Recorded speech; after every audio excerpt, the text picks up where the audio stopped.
Guys, good to see you. How are you Good both? to see you two too. It always is. Here we are again, Hey, Steve. gathered How you once doing? more. Lovely. So we got three again this week, haven't we? We've got the last three characteristics of God's teacher in our huge undertaking to look at the manual together. Thank God, because I'm running out of patience. That- This will revitalise you. well, that implied you had some in the first place. Excuse me. Steve and I aren't open-minded enough to believe in that faithfulness. Is it? Hey.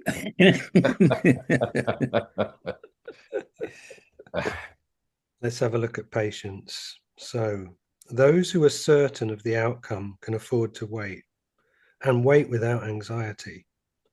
Patience is natural to the teacher of God. All he sees is certain outcome, at a time perhaps unknown to him as yet, but not in doubt. The time will be as right as is the answer, and this is true for everything that happens now or in the future. The past as well held no mistakes, nothing that did not serve to benefit the world as well as him to whom it seemed to happen. Perhaps it was not understood at the time. Even so, the teacher of God is willing to reconsider all his past decisions if they're causing pain to anyone. Patience is natural to those who trust. Sure of the ultimate interpretation of all things in time, no outcome already seen or yet to come can cause them fear. When it talks about patience, when I first come across the course and I decided I was going to learn it and teach it, and I started looking into other teachers, and it's saying like it takes 15, some people reading it for 20 years before they understand it, and some never understand it. And I thought, 20 years? How long did it take 20 years to figure this out? And here I am, 16 years later. My patience knows no bounds now. At the time, I thought, that's a long time to wait. Really, 20 years? What, to read this and learn it? Then I discovered once I got into it that that's appropriate. It's not really, it really is a course. It's an understanding. And you don't read it like a novel, do you? Like some people have said to me, I've read that. I've read it twice, in fact. Well, you couldn't have done. You couldn't have done. I'm not going to call you, perhaps you're not telling the truth there, but the point is, you couldn't have done. It's not like the carpetbaggers or anything like that. You know what I mean? Anyway. But anyway, um, I understand the patience thing, and you just know that I know I'm on the true road home, and I've got all the patience you need now. Though at the beginning I couldn't understand why you needed all this patience, but I do now. mm, You know. there's a military saying that I always quote to my clients because if you imagine I'm one of the finishing trades, so say for example someone's had the roof ripped off their house and they're having their loft converted, they've had the carpenters in, the roofers, the plumbers, the electricians, and then finally the tiler turns up and I'm like, all right, how's it going? Oh yeah, that sounds nice, let's do. And they're like, oh my god, we're nearly there. And I remembered I worked for this guy who used to be quite high up in the military. And he said this thing to me. He goes, in a journey of 100 miles, 90 miles is about halfway. Yeah. Well, yeah. Yeah, the It's 10-yard true line, the though. famous 10-yard line, those last 10 steps. Yeah. Yeah. Yeah, And I'm also I want to thinking take of, off from something Steve said, which is yeah. that patience actually takes you to the realization because we're wanting to understand, and there's a deepening of understanding, and the final understanding is that there's nothing to understand. Nothing in this universe can be understood because it's no thing. It's not true. So understanding something which isn't true is not true understanding. It's just a waste of time. And so the true understanding is I can understand nothing about this, but I can know my true self. And it's that be thyself knowingly, knowing the self, which is our shared self with all our fractured selves, our Christ self, and our extension of God self. And that there's no understanding in that. There's no mental activity processing in present moment awareness. There's just pure awareness.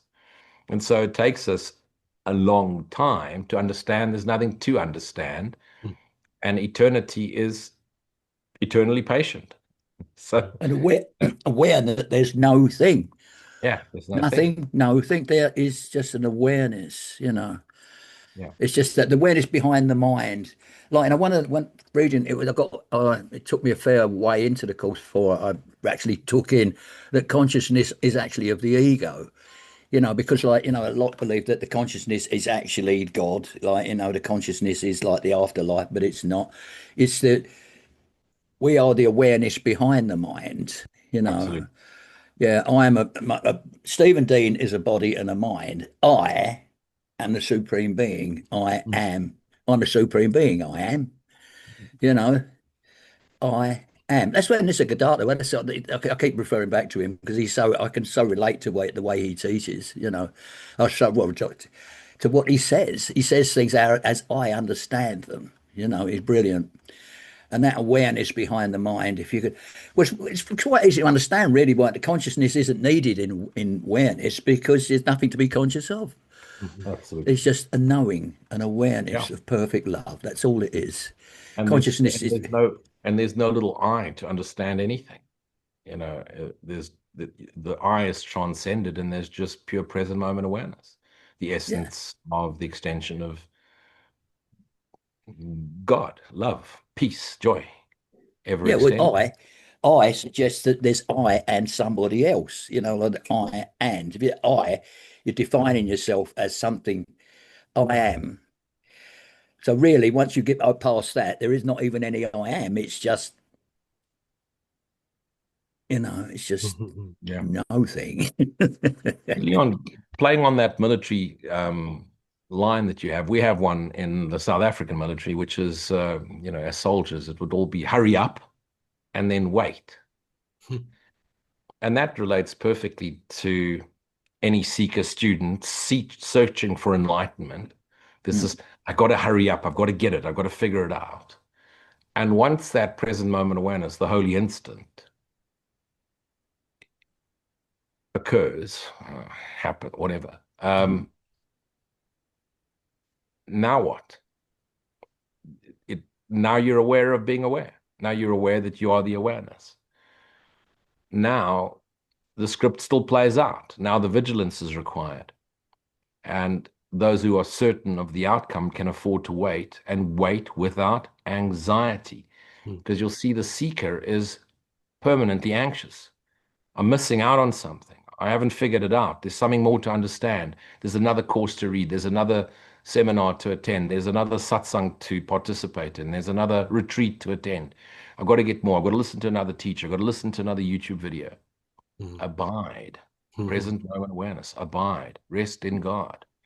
Knowing the dream is already over. What outcome is there? There's only one outcome to nothing, and that is what's always been, what will always be God.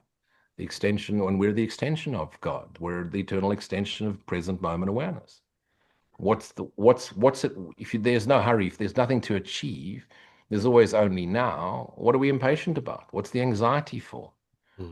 It's because we buy into the dialogue of the ego that says it's still something to achieve. You haven't got it yet.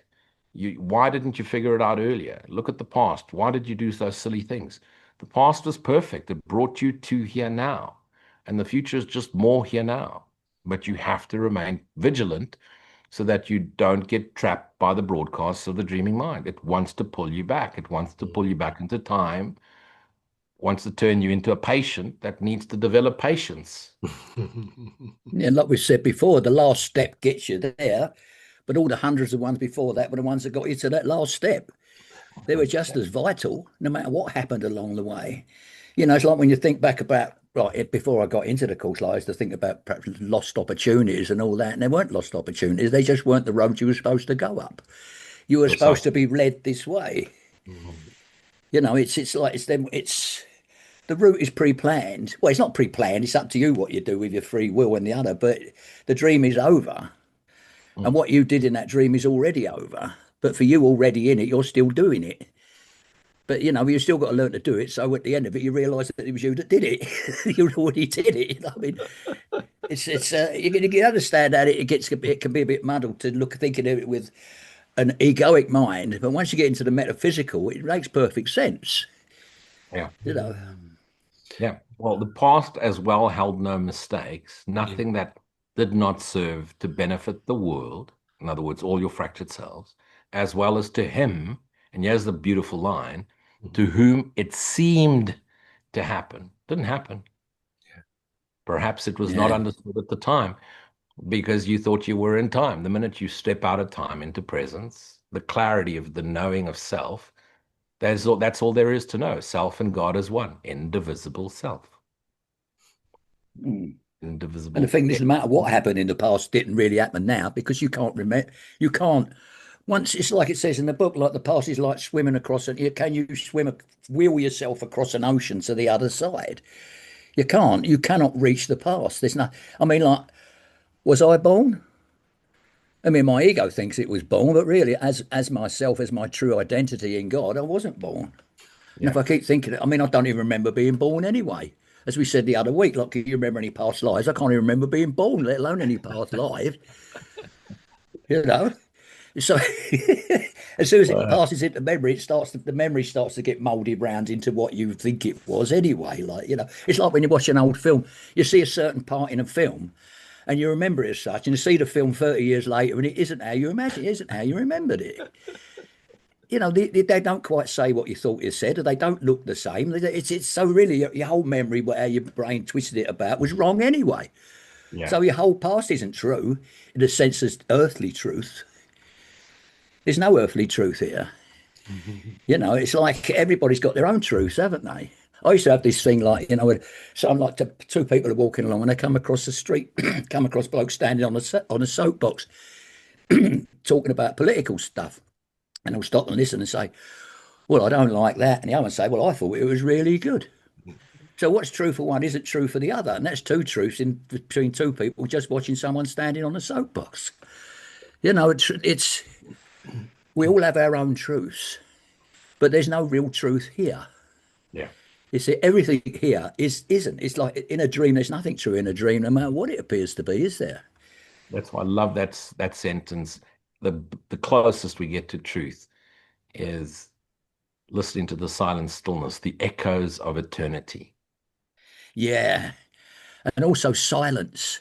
I Yep. mean, silence is always there, isn't it? You can relate silence to the love of God, to the understanding of God. Silence is always there.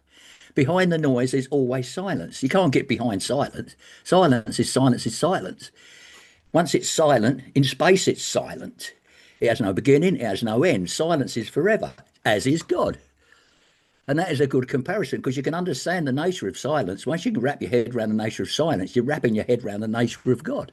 Yep. Because it's permanent. Yeah. Mm. Yeah, I'm just thinking about perceptual filters and how I think Rupert Spira uses the thing with orange glasses, doesn't he? Looking at the snow. If you look at the snow with a pair of orange glasses on, guess what? The snow's going to appear orange. And with these characteristics that we get walked through, they all seem to fold in on themselves, in a sense, don't they? It's like the patience, it's describing patience, and then it's almost saying, but really, you don't need patience as a separate aspect of your one identity. It's just a way of explaining something at the moment. And, perceptual filters being what we overlay, what Course calls judgment, onto experience, onto the present moment. And then what the Course calls forgiveness is our way of observing that activity of judgment without investing in it, without believing in it, but still just watching it happen. And it's like a little cheeky way to circumvent being stuck in that perceptual filter.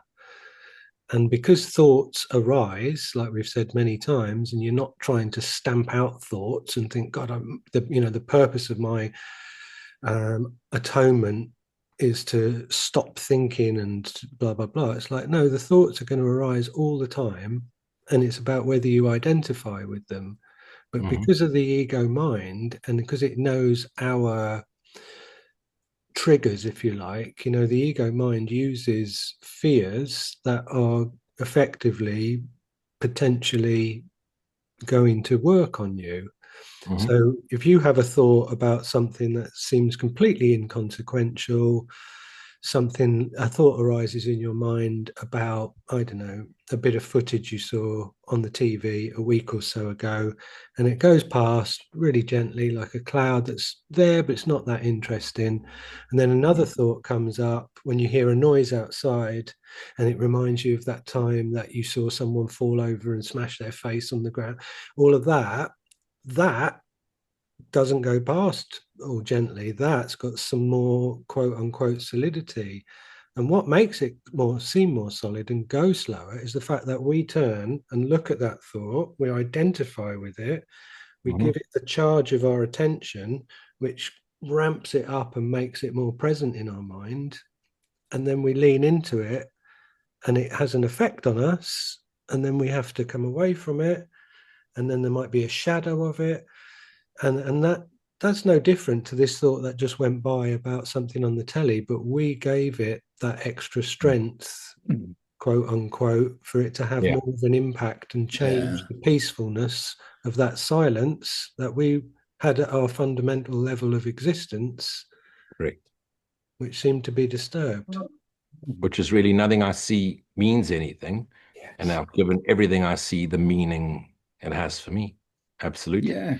And that's one of the, besides patience, really learning that the outcome is already achieved and all you need to do is be vigilant and patience comes with it, is the recognition that it's all you, Holy Son of God, outer reflection of an inner condition. You Mm. know, choose to be faithful and patience is natural. Choose to be joyous and patience is natural. Choose to recognize you but dream a dream that never happened in your shared absolute reality with God. And what's the hurry? And now if you're in that state of present moment awareness, which is patience, what else is there to do but to be the joyous lightness of being, to be joyful, like last night or your party night, Leon. Mm. There's no rush. And you started hearing the sounds of silence play out as a tune in your awareness. And now you have your next song. It's already there in timelessness, in spacelessness, in the ever now, because you were willing to be present. Whether Mm. you did it intentionally or not, it's already a natural predisposition for the Son of God who has chosen to will the will of his Father. So it's coming naturally to you now. No effort required. And what I try and share with people that follow my Rude Awakening blog is Mm. the minute you will to will God's will, you will get evidence. It's what it means. The Bible meant when seek and ye shall find. It doesn't say seek and maybe you shall find. There's no maybe. There's seek and you shall find. You will be given evidence when you really will to will God's will. Don't believe a word I tell you. Never believe anything I tell you. Put it to the task, Mm. and then argue in silence if you disagree. And Well, interesting, Lou, as well, what you were saying earlier about our appetite for another book, another podcast, another. If it's not about fulfillment, if we're not reaching for something, then it can just simply almost be like you're not starving hungry, but you just fancy a snack because having a snack is nice. Absolutely. I don't know about you guys, but I was, that psychometric tests and blah blah blah, A-type personality, high achiever, the most impatient person, always in a hurry, and there's this underlying anxiety. And that's why I become such a good corporate business leader because I'm able to push and push some more and strategize and plan and push and drive it to the nth degree. Never going to be happy because there's never a finality. Um, and that's just the typical ego. It keeps you so preoccupied with doing and chasing and pursuing. But spiritual ego is the same. Spiritualized ego is the same. The next book, and all that is you cannot wait without anxiety. The anxiety is there. And what is anxiety? Anxiety is wishing that the present moment isn't as it appears, Yeah. wishing it was different, Yeah. wishing for a different outcome, resisting what is. And that's going to create anxiety because you're wanting something that isn't true and you're wanting the illusion to become something which isn't true. Mm. None of it's true. Be present here now. And if you abide in silent stillness, truly rest in God, the inspired enthusiasm will come through you, the creativity, inspired enthusiasm. It'll flow, and your natural, talented nature as appearing in form, which is joyous peace. It's the same in everyone. It's essential joyous peace, but through our physical appearance plays out as our talented nature.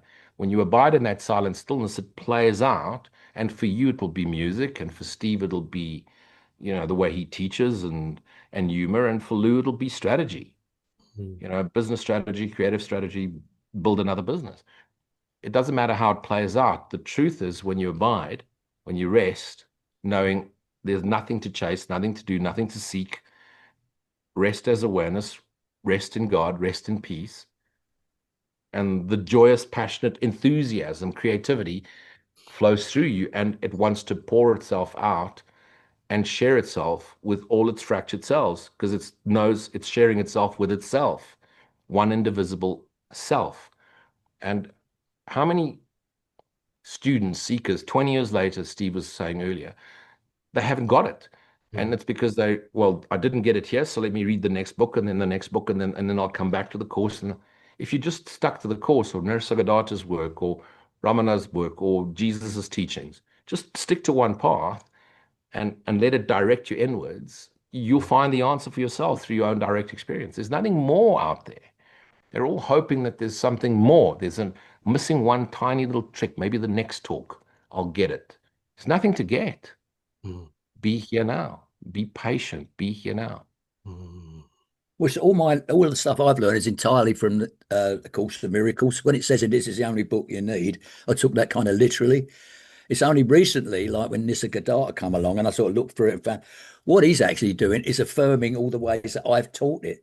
Because I don't stick. I mean, like in my mission to simplify the course and make it understandable to the bloke in the street, I found that Nisargadatta I can absolutely relate to how he described to me the course.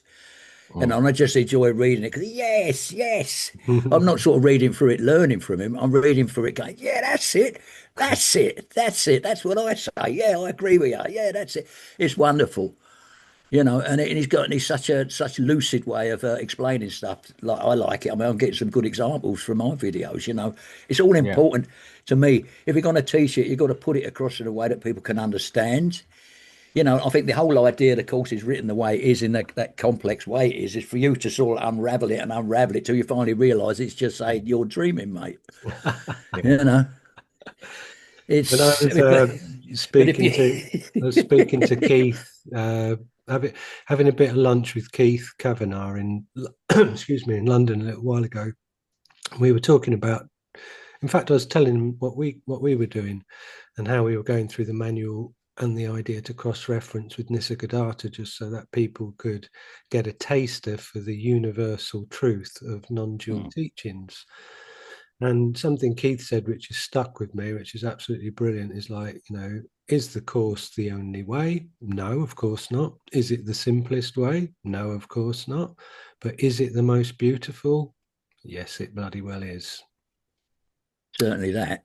It is such a beautiful picture painting poet. It's just an absolute masterclass in beautiful symbolic language. And if that's your leaning, again, we could use a metaphor of sort of cooking or eating food. Some people might prefer stuff. simple ingredients as they are, and some people want to put spices and herbs and things like that in it. We're all still eating the same core nourishment, but depending on your leanings, the course is just, it's just such a gorgeously beautiful embellishment. But it does require you to have to really lean in, and it makes you read it slowly, doesn't it? Because you won't get it. And even the Shakespearean format and the iambic pentameter and all of that, if you read it without being exactly that pace to take it in, you're not going to get it. So it's designed to make sure you grasp it. Well, the way I read it, if I got to the bottom of a paragraph and realised I hadn't understood it, I'd just start again.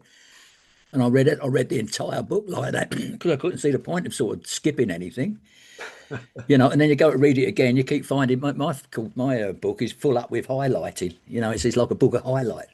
So I read it again, highlighted stuff, and I read it again. I got more highlight. Read it again, highlighted. Now the whole thing's highlighted, and I thought, wait a minute, I understand it all. I've highlighted, I've highlighted everything.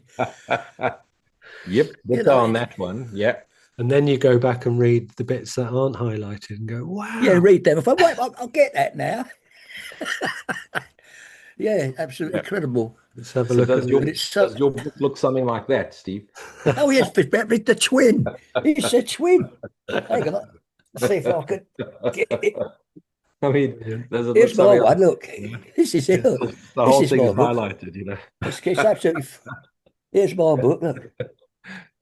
So what I've now done is I've got a PDF version which I now highlight. The highlight of my. Yeah, look, it's just the same as your Lou. Look, just the same sort. Well, look, it's a.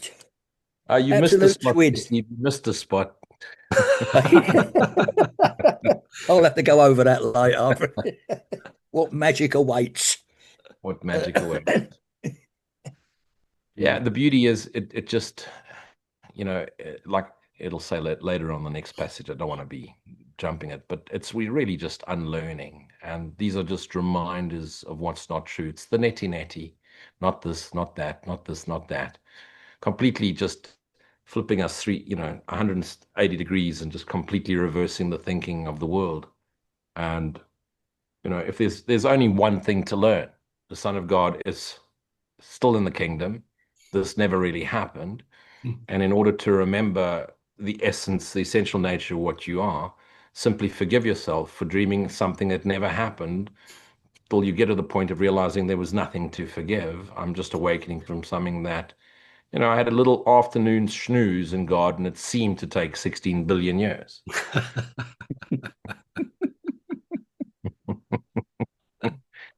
There's a long drawn-out dream that happened in a millisecond, nanosecond, and it was over. Poof, further silence.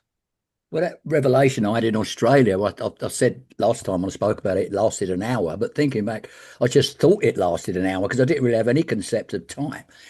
It was just like like it says you can't describe revelation. It's just perfect love is the best. Perfect love is what I can say what it is, but the actual the feeling of this, the grasping of this perfect love, is just you can't describe it. No, you don't need patience for it because you're not waiting for anything. You don't need understanding because there's nothing to understand. You don't need any human trait at all. You're just sitting there in a condition that you could be in forever. Because it's so wonderful, and as I understand it, revelation is only a speck compared to what it actually truly is once you get there. It's wonderful. In the Rude Awakening, I have a description of that. The closest I get to describe the indescribable is, a woman will understand this better than men, is full body orgasm with ice cream in your mouth. That's it. That's the closest to. There's no other way. I have to say, as a male, I haven't experienced that. Not yet. Well, it's because I'm special and specially enlightened, so I have that. Because there's no ice cream in America, Steve. No, There is. I've no. got some in the freezer right now. You give me some ideas there. I'll have a word with the missus a bit later on. Wait Young till you're off gentleman camera. found dead in a bath of ice cream in the US of Yeah. A. Big smile on his face. Yeah, when I was playing guitar last Saturday night and I was getting this music coming through me, and it was just like thinking, oh, hold on a minute, I should record that. And then I got my phone and pressed record and sat it on my knee while I was playing the guitar. And there was a couple of times quite a few times I'd stop and I'd go, okay, right, that's that, press stop. And it'd been running for like 37 minutes or something. And I was like, okay, that was, completely outside of time, that experience.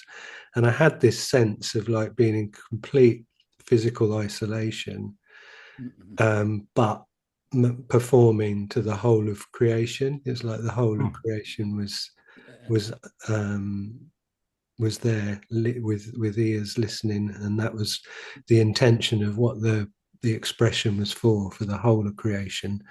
But it was outside of time, and yeah, I was very surprised to look down a number of times and go, oh wow, okay, I thought that was about 3 minutes, but no, it was over half an hour. Time is just how you perceive it, isn't it? Like the old thing about when you're at work, the tea's be like worked. When the time flies, when you're enjoying yourself. That old cliche, but it's true. Yeah. Yeah. You know, you go at work, if you're working a boring job. I remember I had a mate who he was in a boring job, and he used to sit next to a great big clock, he was telling me. And he said, every time it couldn't help but he looked up for his desk at this great big clock. And he said, the days just dragged and dragged. He said, because I was never unaware of what the time was. So, man. Right, let's have a look at number 9, faithfulness. Mm. The extent of the teacher of God's faithfulness is the measure of his advancement in the curriculum. Does he still select some aspects of his life to bring to his learning while keeping others apart?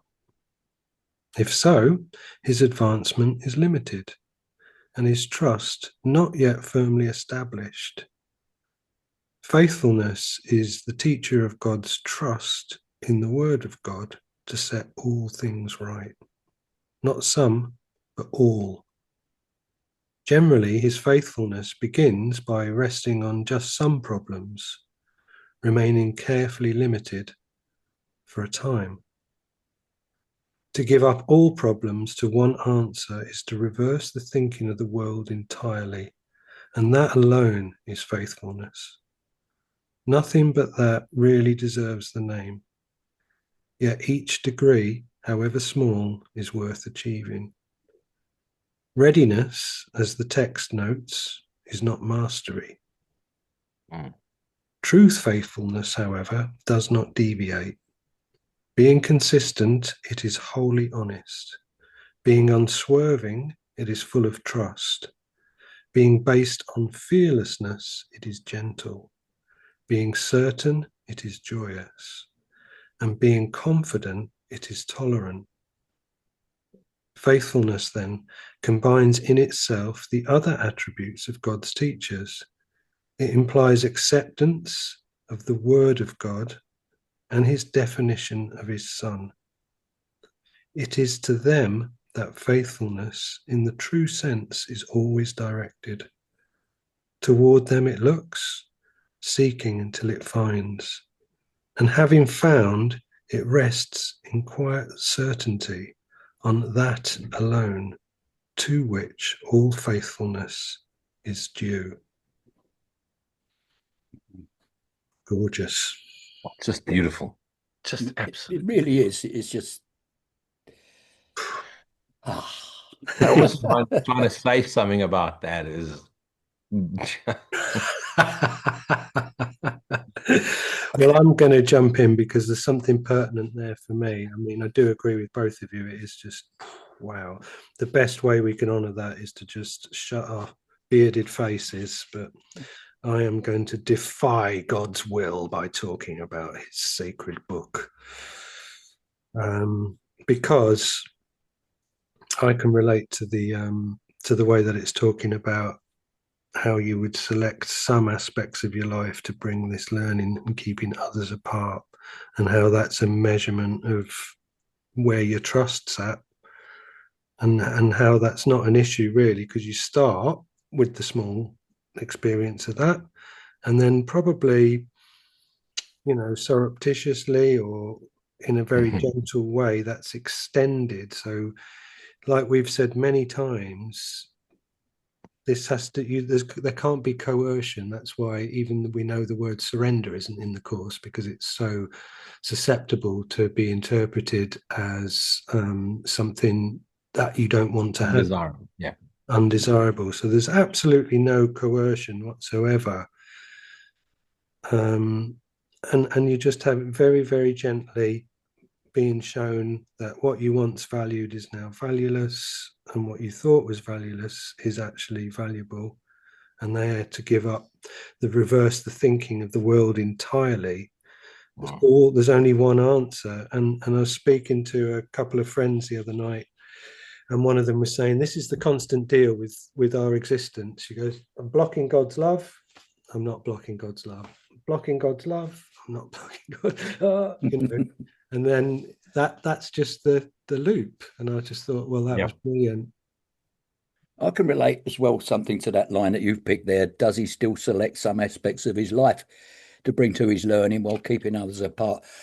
Way back about after I've been into the course a few years, when I finally grasped that I didn't have any past, the bit that what I brought to the learning after that was grasping that neither does anybody else then. Like if you've got no past, if you're going to accept that, and you've got to accept that nobody else has any past. So you have to see them as you see yourself in that case. If you see yourself as pastless, so to speak, then so are they. It's like this thing I made a Yes. few memes Yeah. out of this years ago. Like if everybody in the entire world all lost their memories at a given signal, we would all stand exactly equal, because all our memories all consist of what we think we are. If they're gone, we're there with what? Just inner knowing. I should have. Matter of fact, we just go back to being babies again, wouldn't we? Really, if you take away the entire memory, you're just a baby again, or are you? Or you're someone who just. What would you be left with?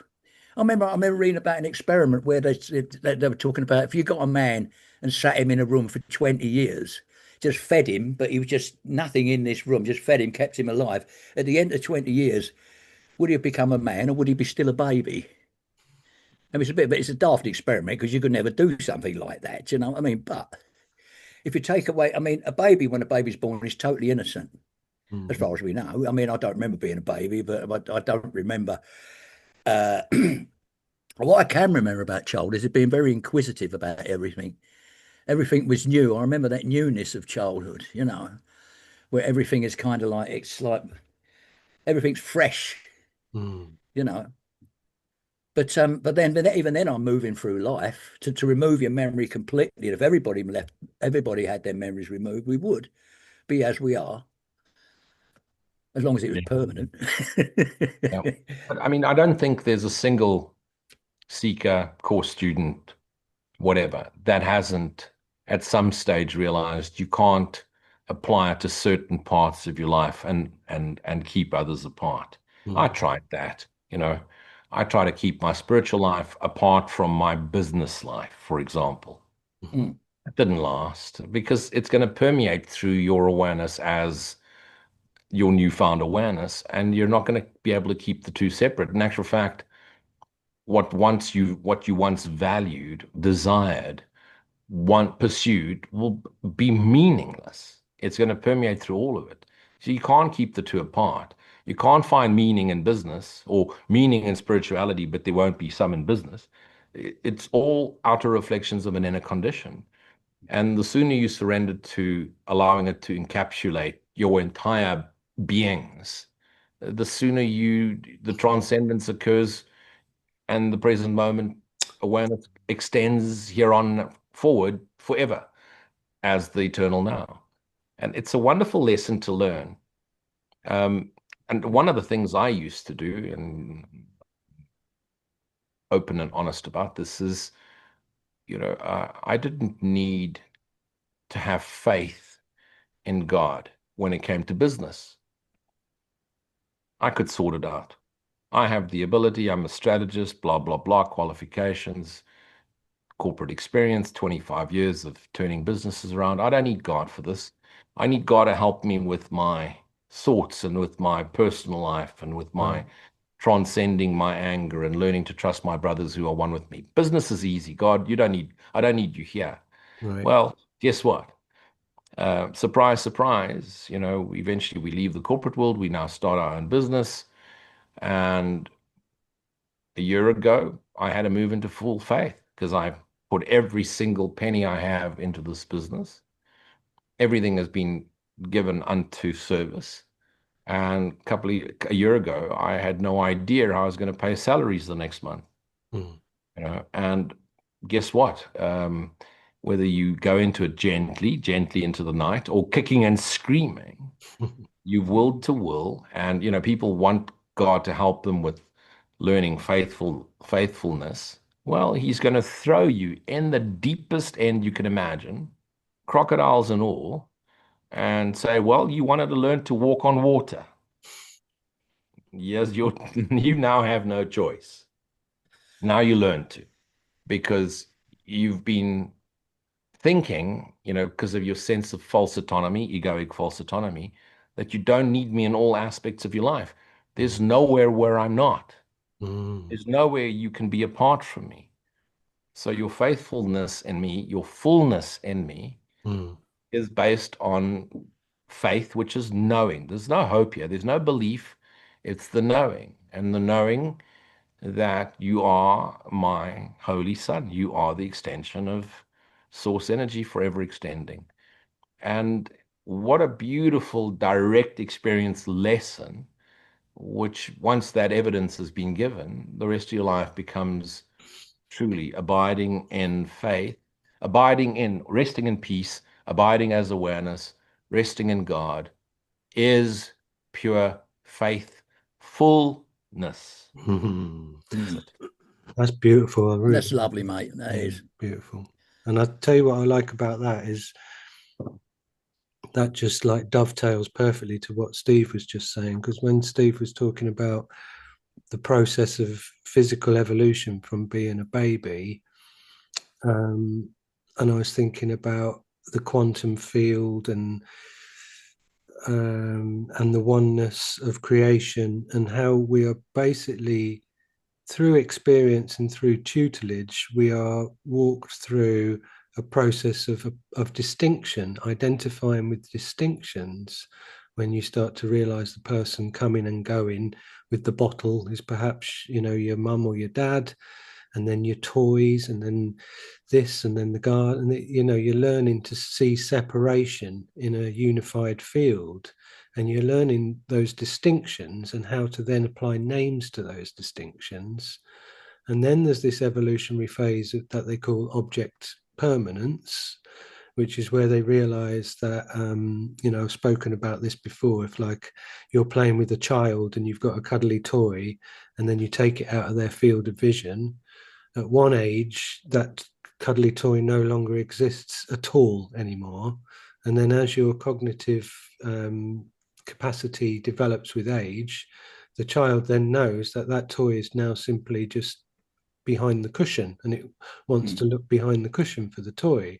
So now you are giving distinctions and names to what you can see in your field of the moment, but you're also now starting to conceptualize away from the field and give names to those things as well. And yet we are learning we won't be able to undo, or I don't know, but I'm just going to say we won't be able to undo those distinctions. I'm thinking of, like, when someone says, when you're told that Father Christmas isn't real, you're never going to think Father Christmas is real again, that kind of thing. What do you mean he's not real? Oh shit! You He did, was here Steve. last December.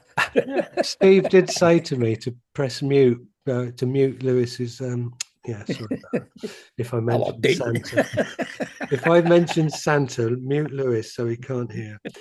Um, Anyway, so you're saying we there. are. What's that, Go mate? on. I was just going to say, like, but doesn't Jesus say, be as little children? Yeah, of Yeah. Like, course. be as little children. I mean, what he Yeah, means is go back to where you were before you started to believe yeah, all this stuff. Have that same, that innocence. Get back to that. of course. Become like little children. So if You don't mean, we will return to that in our process of seeing everything as one. So, like Lewis saying, with this faithfulness, we make distinctions, which again is just a reflection of our evolution through seeing this unified field of all these localized points, all these separate parts. Mm. And then through our journey, we see that mm, everything's one, everything's the same, but it's still going to have names because that's the bit that we almost can't go back on, but we don't Mm. invest any importance in those names because Yes. they're just for the purpose of conversation, if you like, now. But the full circle being we come back, and I've got a very good friend who often goes on about a girl who broke his heart when he was 15, and I can see now as like this 50 plus guy how his attitude to love is still completely and utterly defined by that memory. So Yeah. when you were talking about having no past, Steve, there's been a million times where I've thought to myself, if I could give you one gift in life, it would be to erase that memory and to see how your capacity to love would have been different in this journey, because that's from like 35 years ago and it still shapes the trepidation of how to open up and feel secure and to be loving. So Yeah. on this journey of like seeing everything as separate, learning to see Mhm. it all as one again, but still with names and forgetting about the past, staying in the moment. It's just an yeah. echo of that experience. Well, early relationships can have a tendency to make you cynical, Yeah. and it's all about getting past that, isn't it? Really, you can't say every girl's the same. Like you get a girl who breaks your heart and messes you around 2 times you and does all this stuff. You have a tendency to think the next one's going to be the same, but you have to overcome that, and realise she's not. Like it's only you what you're plastering onto her, your projection and reflection again, isn't it? Yeah, but if You're you had no projecting onto her past what the other one memory, was like, yeah, and Yeah. that's unfair, really. Though you don't see it as unfair at the time, you see it as protecting yourself. But true. in reality, it's unfair, Yeah. you know. Well, again, beautiful is the fact that we label things. Mm. Once you start to move into true faithfulness, the awakening has begun. There's no one listening to this podcast, I think you call it, that hasn't already started their awakening. You wouldn't be here. That's You, right. the minute you started on a spiritual path, your awakening began. And now it's just deepening as you lighten to the infinite beingness you are. Um, but once you've no longer attached to the outcome, knowing the outcome is certain, labels are just labels, things are just things, a tree's still a tree. There's no need to identify with or deny it. Mm. That starts when we want to deny, detach from. You don't detach from, you don't deny the world. It's in your mind. You embrace and love all of it as the extension of God, extension of eternity, no longer needing to label. Because to give up all problems to one answer is to reverse the thinking of the world entirely. And that alone is faithfulness. It's the recognition. No one broke your friend's heart. You can't break the heart. The heart is the self. The self is the love of God. You can break your identity, and you've given yourself a reason to believe you're a different, separate victim of the world, broken, heartbroken. You don't trust women. You don't have to trust women. You have to trust the self, the Lord God of your being. Once you trust the self, you don't need to trust anyone. You can be around anyone. You could be around the most untrustworthy person. It's not your trust in them that is going to transcend it. It's God's grace flowing through you that transcends it. You're always in God's grace. Everything is. You've never left, Holy Son of God. Nothing can break your heart. It's like saying heart is just a symbol for love, the eternal. Nothing can break love. It's your identification with what is heart, what is identity. That's broken. And what can break but illusion? What can break but the illusion of, I mean, that beautiful book by Gary Renard, Disappearance of the Universe. You don't break the universe apart. It just dissolves, disappears out of your awareness. Never was there, never there. The dream And ends. yeah. And I mean, we want to hang on to, oh, so and so hurt, broke my heart. All women are horrible creatures, not to be trusted. Well, then, if that's what you believe, that's what the world will demonstrate. Mm. The world's an outer reflection of what you believe, or it becomes an inner condition of what you know. Choose. It takes the same amount of effort to hate the world than to forgive it. And what are you forgiving? You're not forgiving the world, you're forgiving yourself for dreaming up this silly adventure into nowhere. Yeah, like somewhere in the books where it says you look at once you've got an understanding, you can look at a brother in tears and say, "Brother, what you believe isn't so." I can't remember the exact phrase, but Mm. you're believing something that just isn't so, and it's Mhm. causing you such pain. It's how vital it is to understand. It's like with the way the world's going at the moment, it's dissolving into a kind of chaos. It's getting weirder and weirder. Hmm. I think the dream's coming to some kind of an end in some way because I don't see how it's going to get solved. The way it's gone in the physical world anyway, it makes me realise how vital it is that people do wake up to the truth because really it's the only positive way out of this. You know, that's And why the also, courses appeared at this time. That's why the courses appeared at this time because now people are starting to look for something. I've been posting on stuff on TikTok for 4 years. When I first posted it, I used to get people coming on and saying this, that, and the other. Now I'm picking up people every day. Coming on asking about this, that, and the other. Like it's ringing a bell with people, not say all of a sudden, but more so than it was before. nice. People are starting to look for something else. They realise there's a certain hopelessness about it all. Yeah. I Or will apparent hopelessness. I will echo something that Lou said a few weeks ago as well, when there hasn't been a better time in history to be alive on the planet. Oh, I believe that. Mm. yeah. We're here for the finale. Well, my I mean, finale, the finale, just the imagine finale is people my get to leaving listen here. to For us. me, in my world, the finale is me. It's me leaving. The curtains are closing with me sticking my hand out the window and going, blah, blah. You You know, know, the three bearded heretics. I mean, where else would you find three people but on your screen? And I mean, we're in your pocket. You've taken us out of your pocket. You're watching us on your screen. Never before has this been possible. Not even in Star Trek. all their stuff's out of date now. That's it. They've got There's three to beam up here. them granny phones they use are out of date. Star Trek. Oh, Yeah. But that yeah. I also want to draw attention that true faithfulness, however, does not deviate. Being consistent, and that is your decision. Consistency is wholly honest, Mm. unswerving. It's full of trust. Mm. Based on fearlessness, I trust my brother who are one with me. My brothers who are one with me. It Mm. is gentle. There's no defense required, no attack required. Yeah. Being certain. It is joyous. Why? Because joyous is certainty of being. And being confident, know yourself truly. It is tolerant. No matter what appears and disappears, was never true. No matter what it seems they're saying about me, doing to me, fighting me, it's not true. I'm confident in the Holy Son of God. Faithfulness then combines in itself the other attributes of God's teachers. It's the whole. You can have it all. You can do good deeds and help old ladies across the road and give to charity and be kind and all whatever. But if you know not what you are, you know not what your father is. And if you know not self and father as one indivisible self, what's your faith in some dogmatic idea that something beyond you is going to come down on a cloud and save you? Or the knowing of your essential nature is in itself the eternal joyous lightness of being.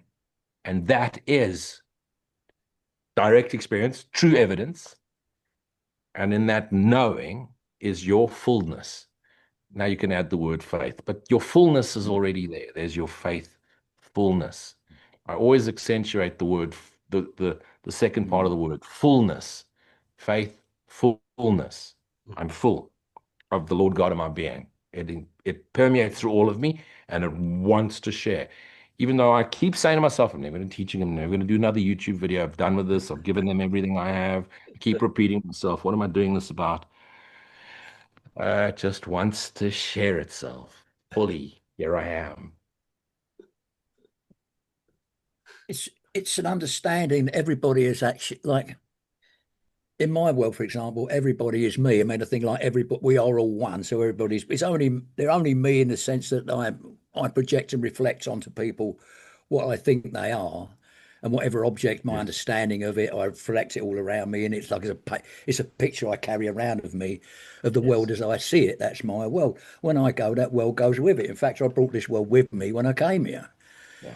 And I just started to colour it in as I went until I've got to the end of it now. And that's my world. Well, I'll say the end of it, but I'm quite a way through it. And that's the end of that's my world, and that's as I see it. But really it isn't anything. It's just I'm in a dream world where I'm just in a chair, say, within a holographic cinema inside me, watching it through my eyeballs, watching the world around me go by. I mean, this a guitarist decides that quite well as well. Like he's just, I'm not. He's like someone says to him, like, well, "You're just the same." He said, You appear to be the same as me. That you smoke cigarettes and you eat dinners and this, that, and the other." He said, "Of course, I appear to that because that's my role in the dream." He said, "But actually, I'm just observing it every day. I just watch what goes on. I get, He said, "Do you get angry?" He said, "If I get angry, it just passes by. It's just part of the dream. Part of my physical dream self gets angry, gets happy. But behind it all, I'm just aware that I'm getting angry and aware that I'm getting happy. It's just an awareness, that constant awareness." And if someone says to him, "Are you afraid of dying?" He says, "No, not at all." He said to me, like, the approach of death is like someone getting their suitcase off the luggage rack to get off the train. It's time to go home. And that's how I sort of like feel about things. Yeah. I just try to project my faithfulness onto people. And I just keep making. I made one yesterday. I make them. I can repeat them. I make them. Just keep making them. I just want to get this message out there Yeah. because I want to tell those people out there they're not what I think they are. They are really an awareness the same as I am. I want you to grasp that. I want you to Yeah. wake up, and I really care about it. I really care. It's a love for my fellow man. Really, it's a love for God because that really Yeah. is what my fellow man is. And it's an understanding of that. My understanding of that. I just want to project it. I Yeah. just want to teach it. And it's been with us forever. There's that Sanskrit saying, Sat Chit Ananda, you know, awareness, presence, bliss, Mm. Atman is Brahman, Christ is God. Yeah. That's it. I've called it the infinite lightness of being or the joyous lightness of being. It Mm. just present and it wants to share. When did that start? No idea. I think somewhere between me wanting to become a recluse and hide in my bat cave Mm. and avoid the world. Somewhere it just seeped in and brewed, and then at one stage just wanted to come out. And it took faith to do it because you were so full of this present beingness. I mean, there's no words for it. I'm making up words as I'm going along, Well, no, I and know what you mean. it's just so beautiful. There's nothing more. There's nothing else. And the interesting thing is, I'll give you guys an example for this week. Um, where my business is in a legal dispute at the moment with the supplier who insists that we need to give them all our business, which is just bizarre. But that's Africa. Strange things happen here. And they're wanting to sue us because we're taking part of our business and giving it to someone else. Really? And it's just bizarre. Okay, and as bizarre as it is and absurd as it is, there's lawyers involved, which is entertaining. Lawyers are entertaining. You now have lawyers who understand the law trying to teach business people business, and which is just bizarre. Free market economy. The interesting thing is, I've gone into this meeting with total faith, knowing that whatever's going to be is going to be. And all I'm going to do is pour myself lovingly into it, nothing to forgive. And I'm genuinely trying to keep both my suppliers alive and trying to provide employment for both companies. My attorney can't understand why I'm not being more aggressive and going in for the jugular and shut them down. And there's no need. It's already playing out. That, it implies the acceptance of the word of God and his definition of his son. It's all me. Mm. Those people wanting to force me to buy from them. Holy Son of God, what are you doing? Yeah. I'm going out there in full faith, trying to take care of all of us. And I've put pressure on you guys to up your performance and improve your pricing so that I can make my business sustainable and grow in order to be able to help you grow. It's just this is my hobby. This is what I do 9 to 5 when I'm not sharing the word of God. But I'm Mm. serving through this too. And Yeah. and Making there's no the distinction. lawyers are getting all Well, angry and all upset, and I'm sitting there smiling. which with lawyers are all Knowing, about the law rather than justice. It's not with yeah, lawyers. It's not about justice. It's about the law. that's it. You go to court. You got these old barristers there looking through quoting to the judge. In the case of Yeah. 1984, Smith versus Jones, they did this and they did that. So I think you ought to say do the same because that's what judge said. Yeah. Whether it's right or wrong, that's what that judge said. So you agree with him. And the other barrister gets a book out, goes, well, in this case of 1962, Brown versus Smith, the judge decided this and decided that and the other. And he says, I reckon you ought to do that. And you go, I don't. Well, it's just a fucking performance. I mean, Isn't pantomime. it just? Yeah, it's exactly that. It is. And Standing once with you've his let wigs on go, it. No, yeah, yeah.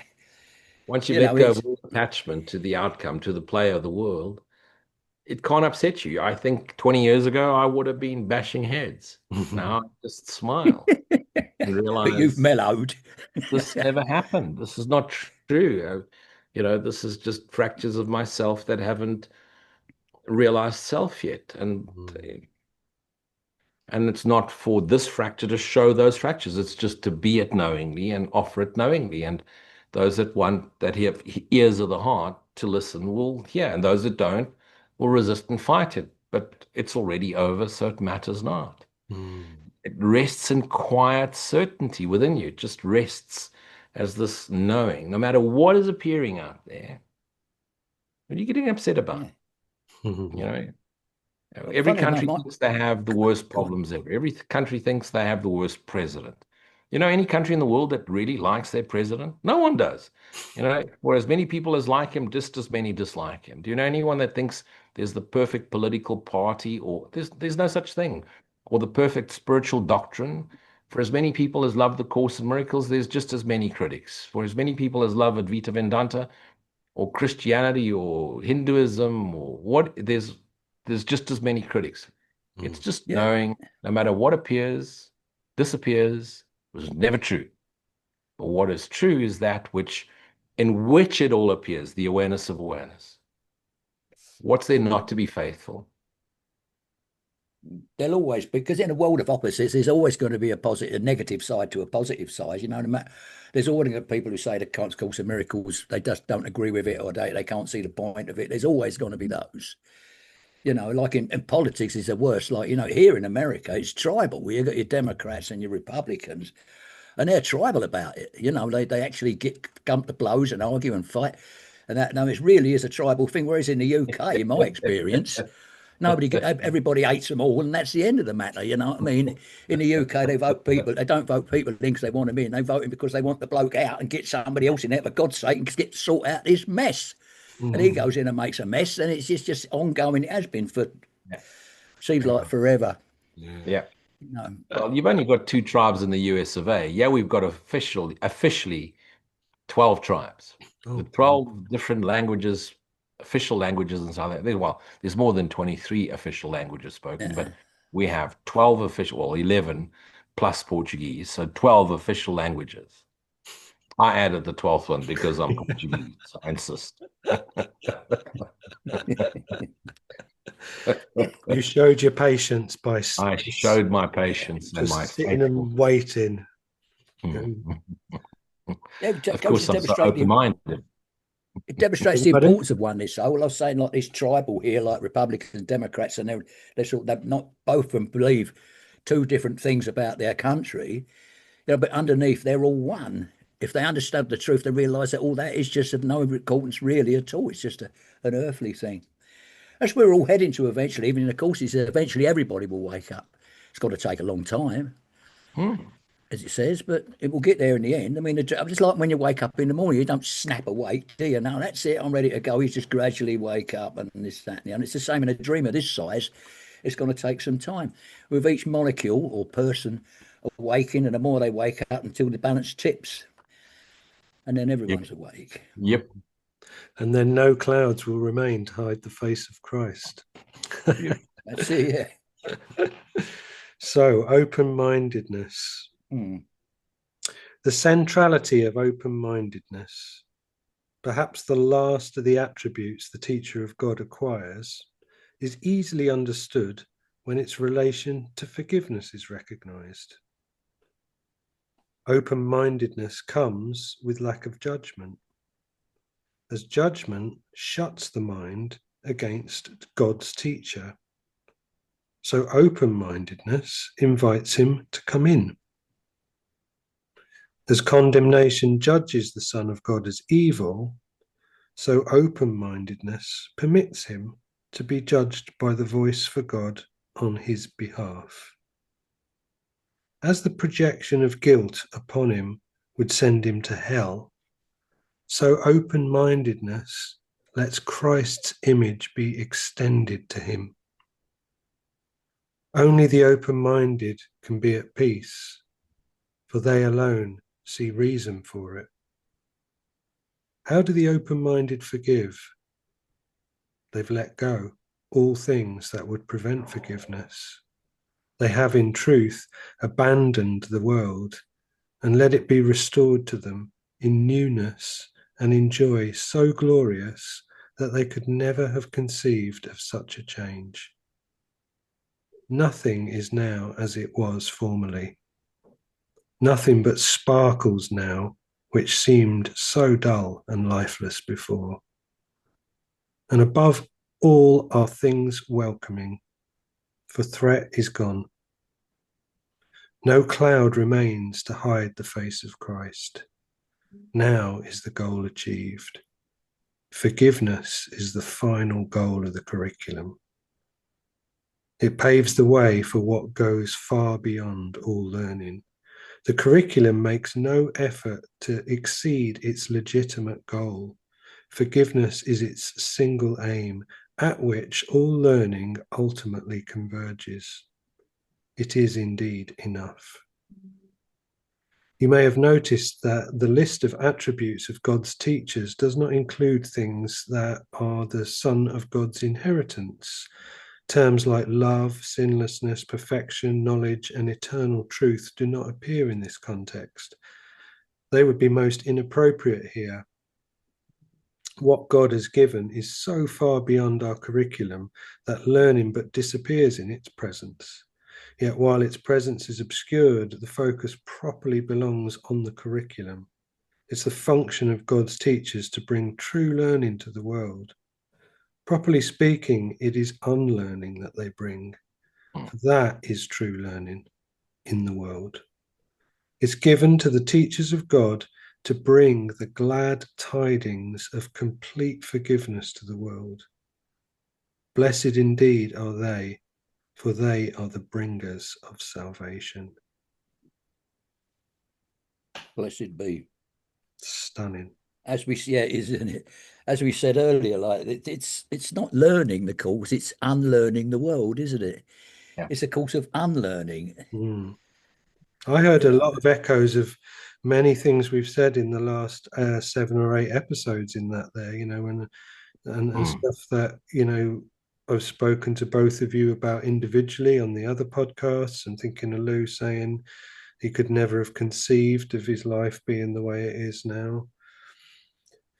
forgiveness is the final goal of the curriculum, and what Steve, what you were saying about projection earlier, and how the difference between extension and projection, and in a very simple context for someone, if you saw somebody doing something quote unquote evil and you'd never seen them before in your life and you weren't going to see them again after that point, but you saw them do something evil, then you could project that event onto their being, past or future of that moment.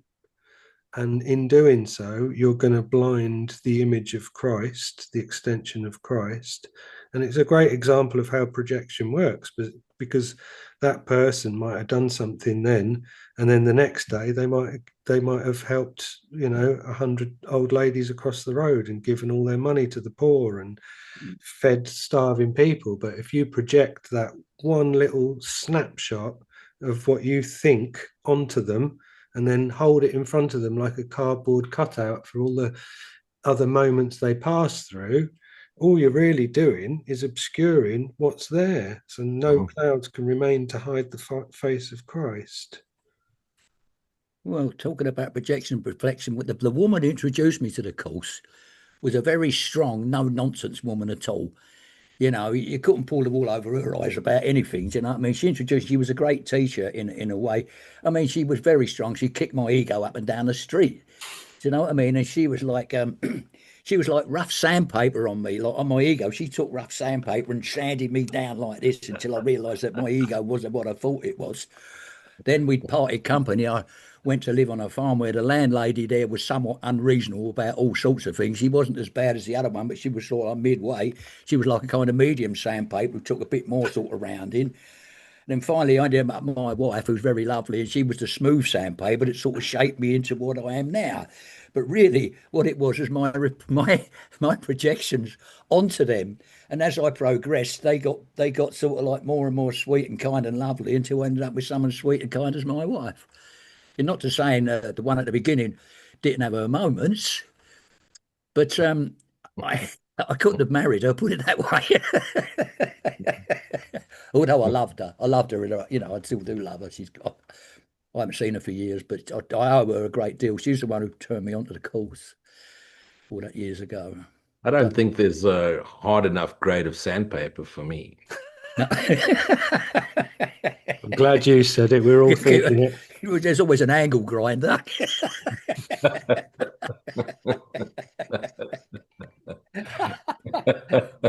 Oh, nice one. Now I'm already smoothed down. There's no more sandpaper Oh, required. that's what it is, right? Polishing cloth now. Of course. God, we didn't think of it from that angle. That's it. Yeah. Velvet leather, wrapped in chocolate. Blessed indeed is Lou, for he is velvet leather wrapped in chocolate. Yeah, it's the last sentence. Yeah. Beautiful sentence. Most important, let's get back to open-mindedness. The most important line in that one is the open-mindedness comes with a lack of judgment. Because what is closed-mindedness but have already made up your mind, bought into beliefs, and judged everything against that belief system. And open-mindedness is saying, I don't need to convert you. I don't need to anything. I don't need to agree with you. I don't need to validate it. I don't need to deny it. I don't need to resist it. I just let it come and go. I just accept it as it is. Think about spiritual people, spiritualized egos. You read someone's blog, and if anything, the best thing you can say is thank you. That's it, full stop. Yeah. What do some of the spiritualized egos do? They regurgitate what you've just written just to prove to you that they agree. And what do the other half do? They have to argue. They disagree. You've used the wrong word. You've said consciousness instead of awareness. And they have to argue with you or find fault with the way you've said it or comment because they disagree.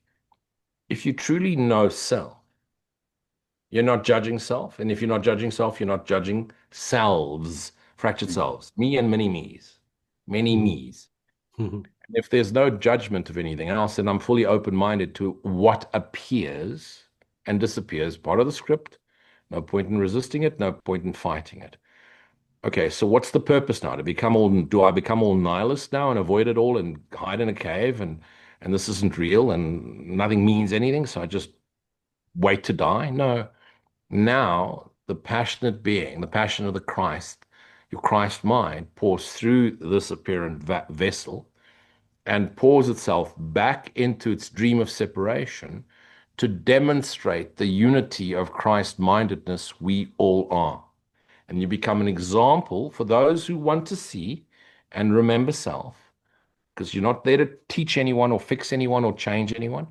But for those who are willing to look for an example that are resonating in the same vibrational frequency as you, will align, they'll find you, you'll become a symbol for the truth, the face of Christ for them, as they are for you. And the alignment brings us all, because we're all uniquely suited to certain groups of uniquely suited whatever. Yeah. That's it. It's just no judgment. I see, I appear. If I have to say something, I say thank you. If I can't say something kind and supportive and compassionate, be quiet. Mm. Simple. You pour yourself lovingly in and you say gratitude, or you say nothing. Mm. You need a comment, change, right, wrong. Hey, Leon, how many times have people misunderstood your memes and written some silly comment, gotten into an argument over, and then you watched them argue over, you just posted it for the hell of it. It was funny to you at the time. And next thing they're going into interpreting the meme. Like, Yeah. what Yeah, I've the, had that. I've had that. what You know, the. they just don't get it. They don't get the joke, so to speak. You know, and you Yeah. think, and And I then didn't they mean that. need, I'll get on with it. yeah, You know, it's the need to judge, the need to separate, the need to specialize, special, less yeah, than, grandiosity, littleness, Yeah. or reverse it, victim, look at me, woe is me. If Mm. you open-mindedness, if you're fully open-minded, there's no judgment of self or others. There's no judgment of self, there's no littleness, there's no grandiosity, there's just present moment awareness, the Mm. infinite lightness of being. As Mm. condemnation judges the Son of God as evil, the sons of God, the fractured selves. So open-mindedness permits him to be judged by the voice for God on his That's behalf. What brilliant. does the voice for God judge us? You are my holy Son, holy, perfect, changeless as the day you were created to be the loving, joyous extension of God. That's it. No Brilliant. judgment, but you are the holy Son of God. That is so good, mate. Well done. And also, I'll tell you what I love that you've pulled out there is that word permits. So, as condemnation judges the Son of God as evil, so open mindedness permits him to be judged by the voice for God on his behalf. Absolutely. Complete dissolution of the stopping point of the separate self. And how that is done, it's through permission. Such a fantastic expose. Phenomenal. Mm. Phenomenal. Absolutely fantastic. you know, Let's my what I go back to this little chapter here because this is bonkers. It's so good. Not chapter, paragraph. How do the open-minded forgive? They've let go all things that would prevent forgiveness. Okay. They have, in truth, abandoned the world and let it be restored to them in newness and in joy so glorious that they could have never have conceived of such a change. Nothing is now as it was formerly, nothing but sparkles now, which seemed so dull and lifeless before. And above all are things welcoming, for threat is gone. No clouds remain to hide the face of Christ. Now is the goal achieved. Forgiveness is the final goal of the curriculum. It paves the way for what goes far beyond all learning. The curriculum makes no effort to exceed its legitimate goal. Forgiveness is its single aim, at which all learning ultimately converges. It is indeed enough. And, there's a few throwaway words there. It is indeed enough. You could probably write a great big book based around those four words, but it is indeed enough. And where it says forgiveness is the final goal of the curriculum, it paves the way for what goes far beyond all learning. And then if we jump ahead to that next paragraph where it says that we're not going to talk about stuff that's part of your inheritance, it would be inappropriate here. it paves the way for what goes far beyond all learning. It's like that's forgiveness is the final goal. We're not going to try and exceed that goal. This is its single aim. All the learning converges at that. That is enough. We're not going to bother talking about the other stuff because it wouldn't be appropriate. And all of that is so far beyond our curriculum that learning just disappears in its presence. But while its presence is obscured, the focus properly belongs on the curriculum. It's so logical. It makes so much sense. It's so logical. And Just open your mind and let everything fall out, Yeah, basically. yeah, nice one. Just let Exactly it that. all fall out. The gratitude I have every day, every day. I thank the God for how I am, and my situation, how I am. I'm so grateful. It's grateful with a big G. Really. grateful to the big G for the big Yeah. G. And I'm grateful that my mind is open as it is, because the more open it is, the happier you are, as far as it applies to me anyway. Clogging yourself up with unhappy thoughts is just clogging yourself up. It's just Yeah, get over it. Mental You know? constipation. yeah. Instead of bringing the glad Yeah. tidings of complete forgiveness to the world. Mm. What do? We get into these mental masturbation sessions, where we're Yeah. arguing semantics and semiotics and meaning behind meaning in a meaningless world. Mm. I'm right, you're wrong. This is the voice. No, that's the voice. The voice is this dude or that voice. Hey, forgive, forgive, forgive, forgive. Nothing to forgive. Mm. The recognition of self, the joyous lightness of being comes through. What's the point of understanding the course and being able to lecture on it if you cannot be the joyous lightness of being? You mentioned it. When I embarked on A Course in Miracles after having gone into so many paths and read 2,500 books over a 20-year period, I there was all I was imagining is I'm going to learn something new, maybe learn some party tricks and do some hands-on healing and heal the blind and get a date and maybe get married and have a few kids at best. The last thing I was expecting is the peace of God that transcends understanding into knowing. I conceptually got it. I understood that it could be possible, but never in my wildest imagination did I ever think or imagine that I could live a life of such joyous peace with so much less than I ever thought I ever wanted or needed, because I stopped needing things and wanting things and started letting all those materialistic things of the world that was just about show, let it all go. Still need a car, still need a vehicle. You don't need a Ferrari anymore. You live in Africa. A four-wheel drive will do. Um, a fridge is still a fridge. You need somewhere to put cold beers because your friends drink beer. Um, you still need an oven to cook a meal, etc. But it no longer was about the glam and the Armani suits and the fancy shoes that you can't spell because they're made in Italy somewhere and they're damn uncomfortable, but everybody comments on them. Or the fancy watches that such a huge amount of money spent on something to tell the illusionary time, and all of that nonsense just disappeared. And in place of all those things that you hope to get in order to feel validated, worthy, joyful, peaceful, whatever, the love of God you wanted to feel, because that's all it is, a cry for love. All of those things, all those events, places, titles, things were replaced with the joyous likeness of being, the peace of God. Never, ever could have imagined. And the mistake that so many people make, and if you're watching this, please don't make this mistake. You don't have to stop, nothing to sacrifice.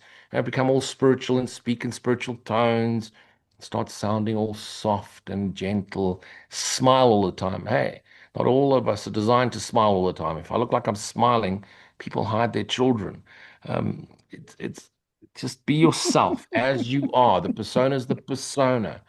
If you want to make a joke, make a joke. If you want to say, go fuck yourself, do it properly and with fervor and passion.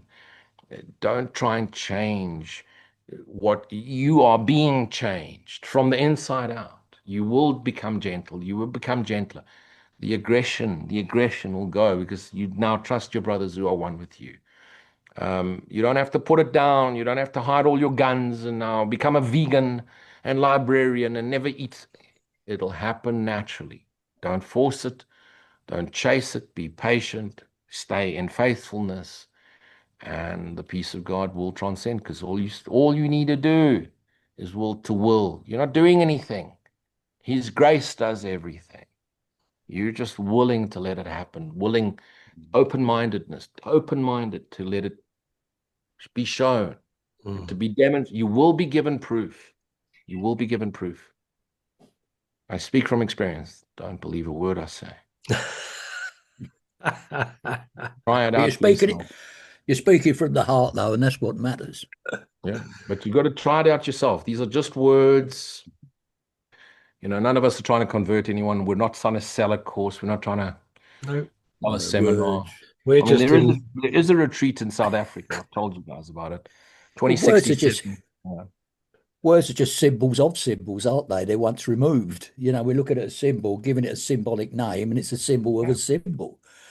You Symbol of a know, symbol. yeah. Yeah, our invitation is for people to join with us and to listen to us riffing and enjoying talking about the system that speaks to us. And we enjoy their comments. And the momentum and the fuel is the fact that people express their gratitude and they enjoy it as well. But it's just a simple sharing. This is a happening that we are enjoying ourselves with an open invitation. Um, and it doesn't particularly have a desired outcome beyond what No it is. agenda. No agenda. We just happen to press record and share it. I still cannot remember why we agreed to do this and why we're doing it. But we're doing it and I'm enjoying it. No, it's in the past. And the past isn't true, so there's no reason. there's no reason. We're just here. We just like watching ourselves on YouTube. Right, guys, let's see what our friend Nisargadatta's got to say this week. And Okay. so, the true knowledge of the self is not a knowledge. It's not something you find by searching, by looking everywhere. It's not to be found in space or time. Knowledge is but a memory, a pattern of thought, a mental habit. All these are motivated by pleasure and pain. It's because you are guided by pleasure and pain that you're in search of knowledge. Being oneself is completely beyond all motivation. You cannot be yourself for some reason. You are yourself, and no reason is needed. By doing yoga, I shall find peace. Can there be peace apart from yourself? Are you talking from your own experience or from books only? Your book knowledge is useful to begin with, but soon it must be given up for direct experience, which by its very nature is inexpressible. Words can be used for destruction also. Of words, images are built. By words, they are destroyed. You got yourself into your present state through verbal thinking. You must get out of it the same way. I did attain a degree of inner peace. Am I to destroy it? What has been attained may be lost again. Only when you realize the true peace, the peace you have never lost, that peace will remain with you, for it was never away. Instead of searching for what you do not have, find what is it that you have never lost. That which is there before the beginning and after the ending of everything, that to which there is no birth nor death, that immovable state which is not affected by the birth and death of a body or a mind, that state you must perceive. And what are the means to such perception? In life, nothing can be had without overcoming obstacles. The obstacles to the clear perception of one's true being are desire for pleasure and fear of pain. It's the pleasure-pain motivation that stands in the way. The very freedom from all motivation, the state in which no desire arises, is the natural state. Such giving up of desires, does it need time? If you leave it to time, millions of years will be needed.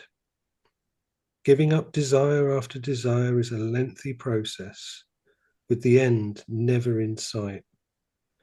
Leave alone your desires and fears. Give your entire attention to the subject, to him who is behind the experience of desire and fear. Ask, who desires? Let each desire bring you back to yourself. The root of all desires and fears is the same, the longing for happiness. The happiness you can think of and long for is mere physical or mental satisfaction. Such sensory or mental pleasure is not the real, the absolute happiness. Even sensory and mental pleasures and the general sense of well-being, which arise with physical and mental health, must have their roots in reality. They have their roots in imagination. A man who is given a stone and assured that it is a precious diamond will be mightily pleased until he realizes his mistake.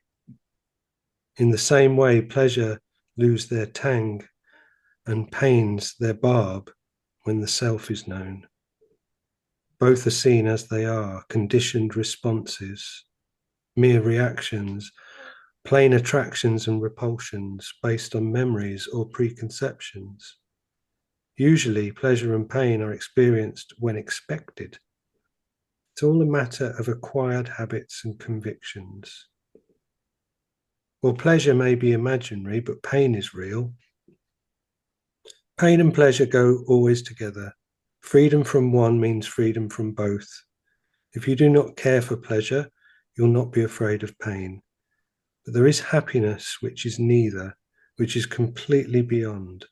The happiness you know is describable and measurable. Mm-hmm. It's objective, so to say. But the objective cannot be your own. It would be a grievous mistake to identify yourself with something external.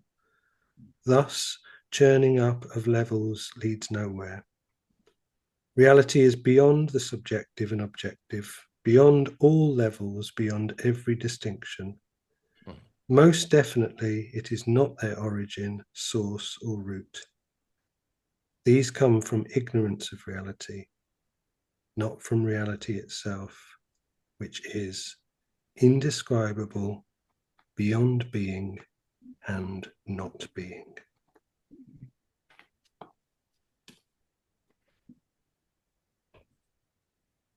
Profound. Leaves you with the same vibe of those last two few sections from the characteristics of just like, okay. Being, not being. Yeah.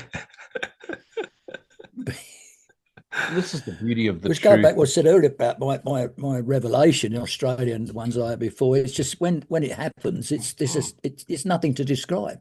Yeah, I can't say what it was like. All I can say it was ecstatic, but that's nowhere near. That's a label I can hang on it, but it's only because I haven't got a better one. You know, words can't describe it. And once you get that, nothing else matters. Nothing else matters at all. While I was in that state, nothing mattered. There was no time, nothing. Yeah. Yet it wants to be shared, doesn't it, Steve? It wants to pour out. It wants to be shared. Yeah. And then you go through a refinement process of refining and simplifying, and then eventually you just go quiet and pour yourself fully into a life without serving the rest of your fractured selves is not life at all. And I mean, think about it. Why would Naresh Sargadatta go and do satsangs and teach people? He had a businesses, because it just wants to share. It wants to share. It wants to be shared because it's the love of God for his son. That's what it is. That's the call. The shared love, yes. It's one shared love. And you just want to keep on sharing it. Yeah. No.